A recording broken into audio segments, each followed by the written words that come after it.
સૌથી પહેલા રાજકોટ શહેરના નગરજનો અને આપ સૌ મીડિયાના મિત્રોનો ભારતીય જનતા પાર્ટીના કાર્યકર્તા તરીકે અને સ્ટેન્ડિંગ કમિટીના ચેરમેન તરીકે હું આપ સૌનો ખૂબ ખૂબ આભાર માનું છું.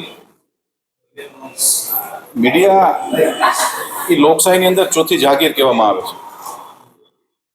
ક્યાંક તમે લોકોએ અમને મદદ પણ કરી છે અને ક્યાંક તમે લોકોએ અમારું ધ્યાન પણ દોર્યું છે. ઘણી બધી વસ્તુ, રાજકોટ આવડું મોટું સિટી છે, ભૌગોલિક દ્રષ્ટિએ 18 વોર્ડ છે, અલગ અલગ એક છેડાથી બીજા છેડે જતા 15 થી 17 કિલોમીટરના એરિયાની અંદર આ જોડાયેલું રાજકોટ સિટી.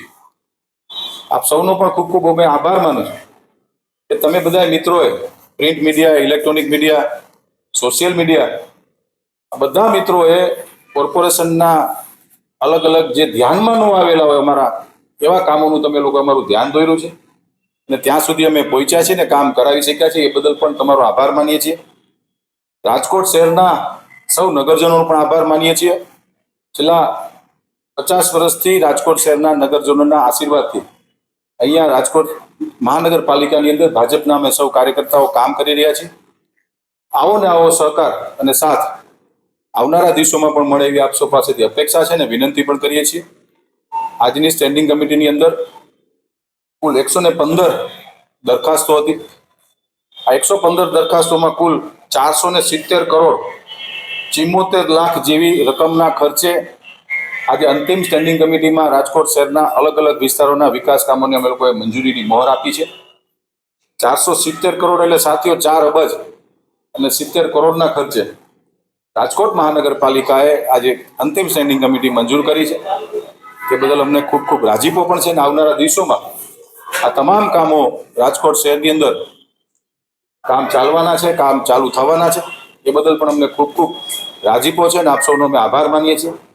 કુલ આજની સ્ટેન્ડિંગ કમિટીમાં 115 દરખાસ્ત હતી. એમાંથી ક્રમ નંબર 3 પેન્ડિંગ, ક્રમ નંબર 5 રીટેન્ડર, ક્રમ નંબર 34 નામંજૂર, ક્રમ નંબર 54 રીટેન્ડર, ક્રમ નંબર 74-75 રીટેન્ડર, 76 નામંજૂર, 86 અને 90, ક્રમ નંબર 86 અને 90 રીટેન્ડર.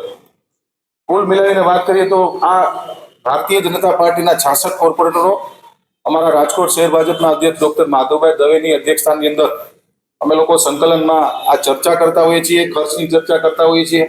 ક્યાંક અમને ધ્યાનમાં પણ આવતું હોય છે કે ભાઈ ખર્ચ વધુ થઈ રહ્યો છે, ક્યાંક વધુ ખર્ચો થતો હોય, ક્યાંક દરખાસ્ત અયોગ્ય લાગતી હોય તો આ પ્રક્રિયાઓ છે કે જે અમે રીટેન્ડરમાં લેતા હોય, નામંજૂર કરતા હોય, કોર્પોરેશનને કારણ વગરનું ખર્ચ ઉપર ભારણ ન પડે. કારણ કે આ સરકાર દ્વારા અને રાજકોટ શહેરના નગરજનો દ્વારા ચાલતું આ મહાનગરપાલિકા છે, તો ખર્ચ ઉપર કંટ્રોલ અને નિયંત્રણ રહે એના માટે આજની સ્ટેન્ડિંગ કમિટીની અંદર અંદાજિત કહું છું હું આપને કે 90 કરોડથી વધુના કામો આજે અમે લોકોએ અટકાવ્યા છે.